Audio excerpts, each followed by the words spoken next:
പ്രകൃതി കനിഞ്ഞു നൽകിയ വശ്യ സൗന്ദര്യം കൊണ്ട് രാജ്യത്തിന്റെ വിനോദസഞ്ചാര ഭൂപടത്തിൽ അഭിമാനത്തോടെ തലയുയർത്തി നിൽക്കുന്ന ഭൂപ്രദേശമായിരുന്നു വയനാട്ടിലേത്. ആ വയനാടിന്റെ വശ്യമനോഹരിത മുഴുവൻ ശിരസിൽ ആവാഹിച്ച സ്ഥലമായിരുന്നു വെള്ളാർമലയും പുഞ്ചിരിമഠവും ചൂരൽമലയുമെല്ലാം. പക്ഷേ ഇന്ന് ഒരാഴ്ചയ്ക്കിപ്പുറം കണ്ണീരിന്റെയും വേദനയുടെയും ആശങ്കയുടെയും അതിജീവനത്തിന്റെയും വാർത്തകൾ മാത്രമാണ് ഈ മണ്ണിൽ നിന്ന് കേൾക്കാനും കാണാനും കഴിയുന്നത്.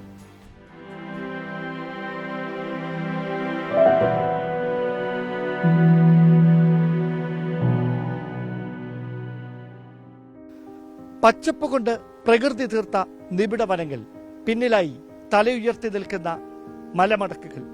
ആ മലമടക്കുകൾ എന്നും മനോഹാരിതയായി ഒരു നാടിന് അഭിമാനമായി ഉയർന്നു നിന്നിരുന്ന സ്ഥലത്താണ് ദുഃഖത്തിന്റെ കണ്ണീർ പുഴ ഒരാഴ്ച മുമ്പ് എനിക്ക് പിന്നിൽ പൊട്ടിയൊലിച്ച് ഒഴുകിയത്.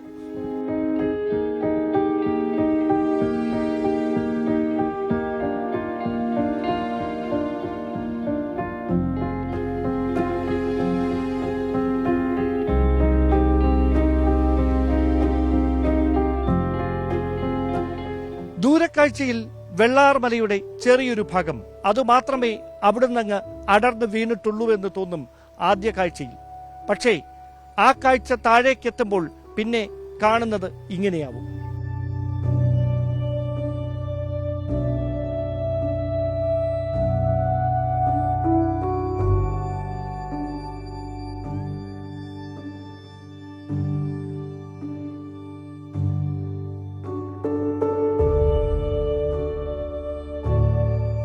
പുഞ്ചിരിമുട്ടത്തിന് സമീപം ദൂരക്കാഴ്ചകൾ ഇങ്ങനെയാണെങ്കിൽ മുണ്ടക്കൈയിലും ചൂരൽമലയിലും കണ്ണീർ കാഴ്ചകൾ വേറെയുമുണ്ട്.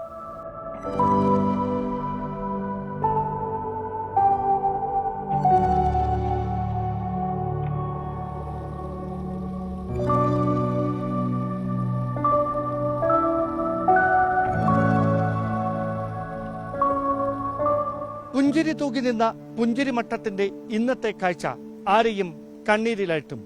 പൂർണ്ണമായി തകർന്നടിഞ്ഞ വീടുകൾ, അതിന് സമീപം വീടുകളേക്കാൾ വലിപ്പമുള്ള പാറക്കല്ലുകൾ വീണ് നാമാവശേഷമായ വാഹനങ്ങളുടെ അവശിഷ്ടങ്ങൾ. വീടുകൾ ഇവിടെ ഉണ്ടായിരുന്നുവെന്ന് പറഞ്ഞാൽ ഇനിയൊരു വർഷം കഴിഞ്ഞ് ഇവിടെ എത്തുന്നവർ വിശ്വസിക്കുക പോലുമില്ല. അത്രയ്ക്കും ദാരുണമാണ് ആ കാഴ്ചകൾ.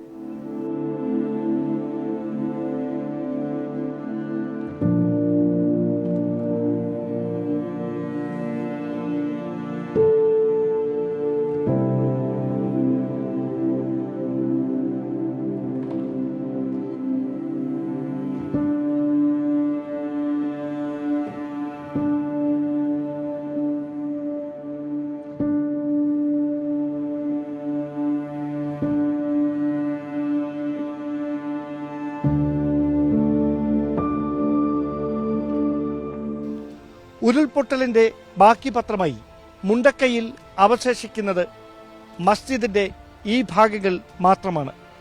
റോഡിൽ നിന്ന് 100 മീറ്റർ ഉയരത്തിലുള്ള മുണ്ടക്കൈ മസ്ജിദിന്റെ മിനാരത്തിന് മുകളിലേക്ക് വരെ ഈ ഉരുൾപൊട്ടലിന്റെ ചെളിയും കല്ലുകളും തെറിച്ചിട്ടുണ്ട് എന്ന് പറയുമ്പോൾ ആ ദുരന്തത്തിന്റെ വ്യാപ്തി എത്രയുമാണ് എന്ന് ഊഹിക്കാവുന്നതേയുള്ളൂ.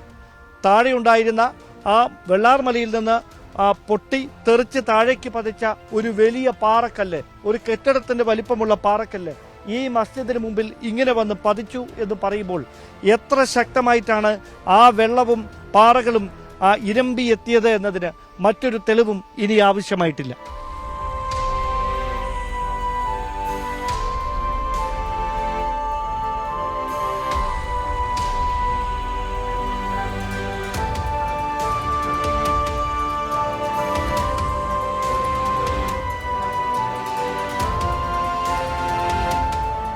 ഉരുൾപൊട്ടൽ സംഹാര താണ്ഡവമാടിയ പുഞ്ചിരിമഠത്തു നിന്നും സർവനാശം വിതച്ച വീടും സാധനങ്ങളും എല്ലാം നഷ്ടമായ ആളുകൾ അവശേഷിക്കുന്നവ വാഹനങ്ങളിലാക്കി ഈ നാട്ടിൽ നിന്ന് എന്നേക്കുമായി യാത്ര പറയുന്ന ദയനീയമായ കാഴ്ചകൾക്ക് കൂടി പുഞ്ചിരിമട്ടം വേദിയാകുകയാണ്.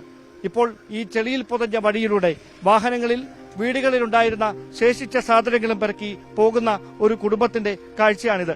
നിങ്ങളുടെ വീട് എവിടെയായിരുന്നു? മുകളിലായിരുന്നു, പുഞ്ചിരിമട്ടത്തായിരുന്നു. ഓക്കെ, വീട് പൂർണ്ണമായി തകർന്നു. ഇപ്പോൾ എങ്ങോട്ടാണ് ഇത് കൊണ്ടുപോകുന്നത്? മേപ്പാടിയിലേക്ക് കൊണ്ടുപോവുകയാണ്. ഓക്കെ, അവിടെ ക്യാമ്പിലായിരുന്നു ഇത്രയും ദിവസം താമസിച്ചുകൊണ്ടിരുന്നു. ഇത്രയേ ഉള്ളൂ മിച്ചം.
ദുരന്തം തകർത്തെറിഞ്ഞ ഈ സ്ഥലത്ത് മാത്രം നിരനിരയായി 30ഓളം വീടുകൾ ഉണ്ടായിരുന്നുവെന്നാണ് രക്ഷാപ്രവർത്തകരും പ്രദേശവാസികളുമൊക്കെ പറയുന്നത്.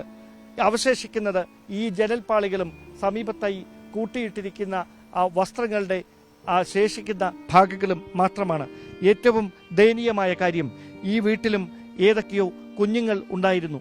അത് കൃത്യമായി വ്യക്തമാക്കുന്ന ചെരുപ്പുകളുടെ ആ അവശിഷ്ടങ്ങൾ അതും ഇങ്ങനെ ഇവിടെ കിടക്കുന്നുണ്ട്. ഈ കുഞ്ഞ് അടക്കം ആരാണെന്ന് നമുക്കറിയില്ല. ആ കുഞ്ഞടക്കം ഈ ദുരന്തത്തിന്റെ ഇരയായവരാണ്. വിടരും മുമ്പേ കൊഴിഞ്ഞുപോയ ആ കുരുന്നുകൾ അടക്കം 100 കണക്കിന് പേരാണ് ഈ ദുരന്തത്തിൽ ഒറ്റ രാത്രി കൊണ്ട് സകല പ്രതീക്ഷകളും അസ്തമിച്ച് എന്നേക്കുമായി ലോകത്തോട് വിട പറയേണ്ടി വന്നതും.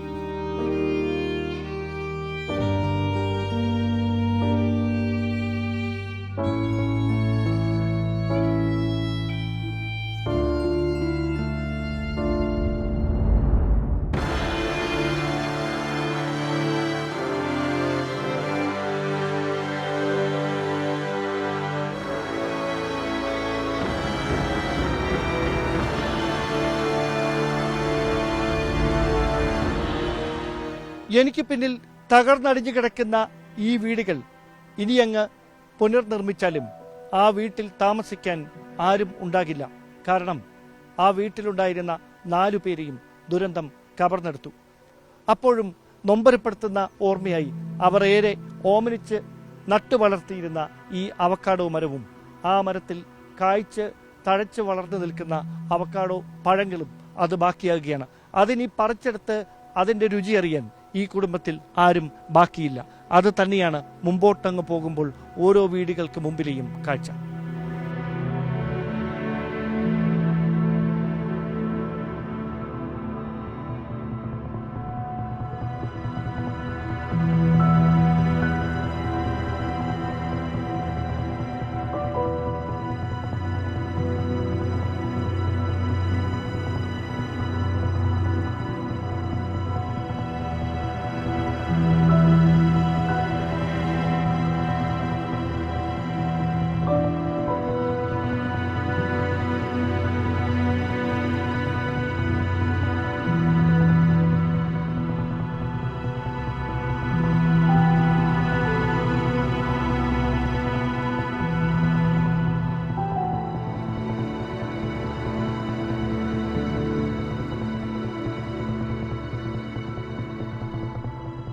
പുഞ്ചിരിമട്ടത്തേക്കുള്ള റോഡിന്റെ ഇരുവശവും നിറയെ വീടുകളായിരുന്നു ഒരാഴ്ച മുമ്പ് വരെ. പക്ഷെ ഇപ്പോൾ കാഴ്ച അങ്ങനെയല്ല. തകർന്ന് നാമാവശേഷമായ നിലയിലാണ് റോഡിന്റെ ഇടതുവശം. വലതുവശത്ത് ശേഷിക്കുന്നതകത്തെ കുറച്ച് വീടുകൾ മാത്രം. ആ വീടുകളിൽ ഒന്നിൽ നിന്ന് ഉപ്പയെയും ഉമ്മയെയും രക്ഷപ്പെടുത്തി മറ്റൊരു സ്ഥലത്തേക്ക് എത്തിച്ചതിന് ശേഷം സമാധാനത്തോടെ സ്വന്തം വീട് അങ്ങനെ തന്നെ ഉണ്ടോ എന്ന് കാണുന്നതിന് വേണ്ടി ഇവിടേക്ക് എത്തിയ പ്രദേശവാസി നമ്മോടൊപ്പം ചേരുന്നു. പേരെങ്ങനെയാണ്? മുബീർ. എത്ര വീടുകൾ ഇവിടെ ഉണ്ടായിരുന്നെന്നാണ് നിങ്ങൾക്ക് അറിയാൻ കഴിയുന്നത്? ഏകദേശം ഒരു 10-20 വീടുകൾ ഇത് ഉണ്ട് ഇവിടെ. ഈ ഭാഗത്ത് തന്നെ? ഈ ഭാഗത്തുണ്ട്. എത്ര പേർ നിങ്ങൾ ഈ ദുരന്തത്തിന് ശേഷം എത്ര പേരെ ജീവനോടെ കണ്ടിട്ടുണ്ട്? ജീവനോടെ ഏകദേശം ഒരുപാട് പേരെ കണ്ടിട്ടുണ്ട്. കണക്ക് ഇല്ല ആക്ച്വലി. പക്ഷെ ഇവിടെ ഈ വീട്ടിലെല്ലാ ആൾക്കാർക്ക് കുറച്ച് ഒരുപാട് ആൾക്കാർ മരിച്ചു പോയിട്ടുണ്ട്. ഈ വീട്ടിലെ 4 പേരും മരണപ്പെട്ടു. ഈ വീട്ടിലെ ഒരാൾ മരണപ്പെട്ടു. മുകളിൽ നമ്മളെ കൂളിയോടെ മുഹമ്മദ് അവരുടെ കുടുംബം, പിന്നെ ഒരുപാട് ആൾക്കാർ മരണപ്പെട്ടു. അതിൽ ഒരു മകനും ഒരു മകളും മാത്രമാണുള്ളത്. ഇനി മിച്ചം? അതെ. ഒരു 10ാം ക്ലാസ് പഠിക്കുന്ന ഒരു മകനും ഒരു 4 വയസ്സിലൊരു മകളുമാണുള്ളത്. എന്ന് വെച്ചാൽ കൂളിയോടെ മുഹമ്മദിന്റെ മക്കളെ മകൻ. ഈ സ്ഥലത്ത് നമുക്ക് ഇതിന് മുമ്പ് തന്നെ 2 ദിവസം മുമ്പ് തന്നെ അതിശക്തമായ മഴ പെയ്തുകൊണ്ടിരിക്കുകയായിരുന്നു. ആളുകളോട് ഇവിടുന്ന് മാറാൻ പറഞ്ഞിരുന്നു. അപ്പോൾ അങ്ങനെ മാറാൻ നിങ്ങളുടെ കുടുംബാംഗങ്ങളൊക്കെ തയ്യാറായിരുന്നു? മാറാൻ പറഞ്ഞിരുന്നു. പക്ഷെ ഇവിടെ ആരും അങ്ങനെ മാറിയിട്ടുണ്ടായിരുന്നില്ല. ഓക്കെ, എല്ലാവരും ഇവിടെ തന്നെ ഉണ്ടായിരുന്നു. പിന്നെ നമ്മൾ അവരോടൊക്കെ പറഞ്ഞു അഥവാ മാറുകയാണെങ്കിൽ നമ്മളോട് പറയണമെന്ന് പറഞ്ഞു. അങ്ങനെ മഴ ശക്തമായപ്പോൾ കുറച്ച് ആൾക്കാർ മാറി. ആരും എൻ്റെ ഉപ്പാനോടും ഉമ്മാനോടും പറഞ്ഞില്ല എന്നാണ് ഉപ്പ ഉമ്മയും പറഞ്ഞത്.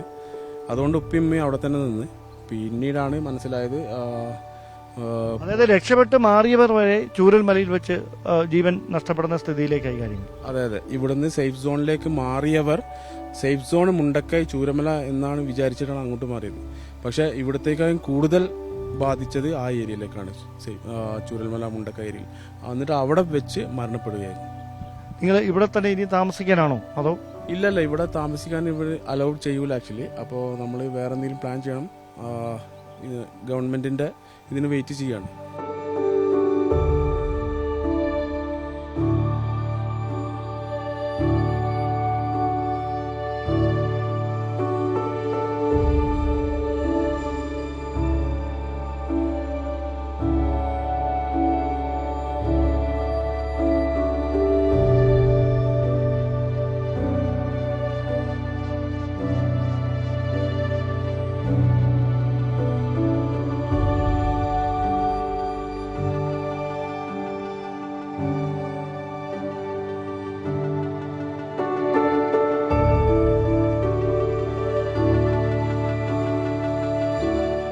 പുഞ്ചിരിമുട്ടത്തെ നിരവധി റിസോർട്ടുകളാണ് ഈ മഹാദുരന്തത്തിൽ ഒലിച്ച് നാമാവശേഷമായത്.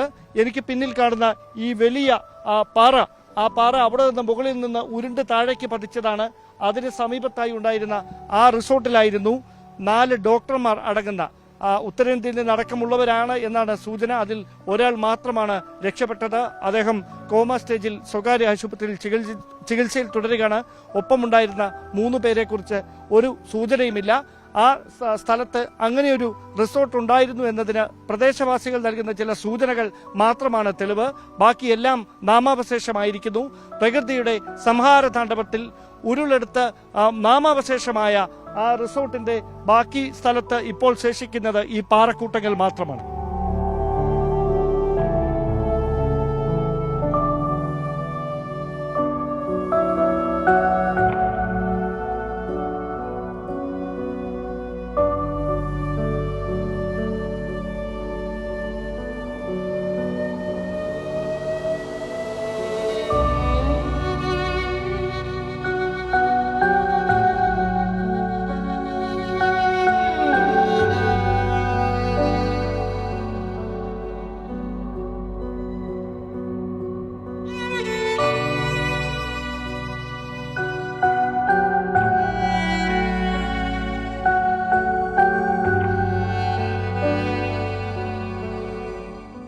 മുണ്ടക്കൈക്കും പുഞ്ചിരിമട്ടത്തിനും ഇടയിലുള്ള ഒരു സ്ഥലത്താണ് ഞാനിപ്പോൾ ഉള്ളത്. ഇവിടെ താൽക്കാലികമായി നിർമ്മിച്ച വഴിയിലൂടെയാണ് ഞങ്ങൾ സഞ്ചരിച്ചുകൊണ്ടിരുന്നത്. അതിനിടയിൽ തകർന്ന് നാമാവശേഷമായ ഒരു വീടിന്റെ അകത്തുകൂടി വെള്ളം നീർച്ചാലായി ഒഴുകി താഴേക്ക് വരുന്ന ഒരു കാഴ്ചയാണ്. എവിടെ നിന്നാണ് ഇതിന്റെ ഉത്ഭവമെന്ന് ആർക്കും അറിയില്ല. ഒരുപക്ഷെ താഴെ നിന്ന് അതിശക്തമായി വെള്ളം ഇപ്പോഴും മുകളിലേക്ക് ഇരച്ചെത്തുന്നുണ്ടാകാം.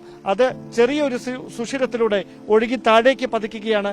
ഇവിടെ നിന്ന് ആ പുഴ ഒഴുകിയിരുന്ന വഴിയിലേക്ക് ഉറവകൾ പൊട്ടി നിരവധി വഴികളിലൂടെ ചേരുന്ന കാഴ്ച ഇപ്പോൾ ഇവിടെ സാധാരണമായി മാറിയിരിക്കുകയാണ്.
സന്ധ്യ മയങ്ങുകയാണ്. വെള്ളാർ മലയ്ക്ക് മുകളിൽ മഞ്ഞ് കൂടുകൂട്ടുന്നു. സമീപത്ത് നിബിഡ വനമേഖല. ആ വനത്തിനുള്ളിൽ ജന്തുജാലങ്ങൾ വിശ്രമത്തിലേക്ക് നീങ്ങുകയാണ്.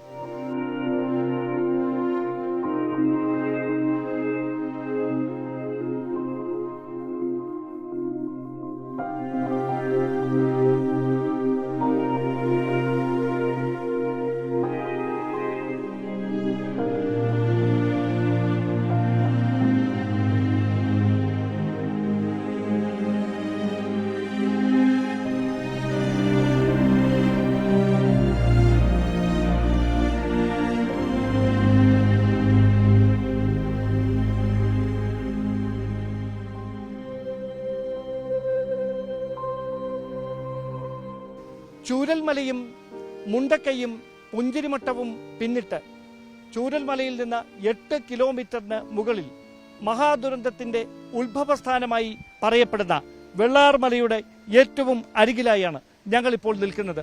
അവിടെ നിന്നാണ് കഴിഞ്ഞ 30-ാം തീയതി പുലർച്ചെ 2 ഗ്രാമങ്ങളെ മുഴുവനായി തൂത്തെറിഞ്ഞ മഹാദുരന്തത്തിന്റെ ഉത്ഭവം.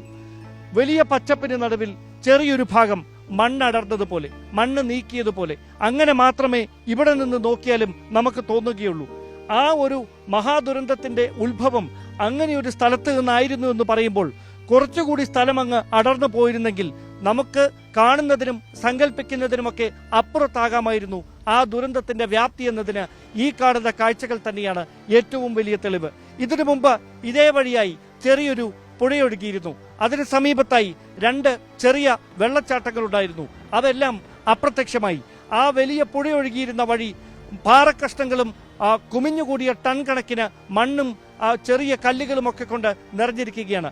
2 ഗ്രാമങ്ങളെ അപ്പാടെ തൂത്തെറിഞ്ഞ ആ മലവെള്ളപ്പാച്ചിലിൽ നമ്മുടെ സഹജീവികളായ 402 പേർക്കാണ് ജീവൻ നഷ്ടമായത്. ഇപ്പോഴും മണ്ണിനടിയിൽ നിന്ന് കണ്ടെത്താൻ കഴിയാത്ത 180 മനുഷ്യരുടെ ശരീരങ്ങൾ. അതിനുവേണ്ടിയുള്ള തെരച്ചിൽ ഒരു വശത്തിങ്ങനെ പുരോഗമിക്കുമ്പോഴും പ്രകൃതി നമുക്ക് നൽകിയിരിക്കുന്നത് വലിയൊരു മുന്നറിയിപ്പ് കൂടിയാണ്. പ്രകൃതിയെ നമ്മൾ അലോസരപ്പെടുത്തിയാൽ, പ്രകൃതിയെ നമ്മൾ ചൂഷണം ചെയ്യുന്നത് തുടർന്നാൽ ഇങ്ങനെ അത് നോവേറ്റ് ഉണരും. ആ ഉണർവിൽ ഒരു പക്ഷേ ഒരു നാട് മുഴുവൻ നിമിഷ നേരം കൊണ്ട് അപ്രത്യക്ഷമാകുന്ന ഏറ്റവും ദാരുണമായ കാഴ്ചകൾക്ക് നമ്മൾ വീണ്ടും സാക്ഷികളാകേണ്ടി വരും. റിസോർട്ട് മാഫിയകളും ക്വാറികളും പല വശങ്ങളിലായി കുമിഞ്ഞുകൂടുന്ന ഈ നാട്ടിൽ പ്രകൃതിയെ എത്ര കണ്ട് സംരക്ഷിക്കണം എന്നതിന്റെ വലിയ മുന്നറിയിപ്പ് നൽകിയാണ് ഈ മഹാദുരന്തം നമുക്ക് മുമ്പിൽ ഓർമ്മയാകുന്നത്.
ചെയ്തു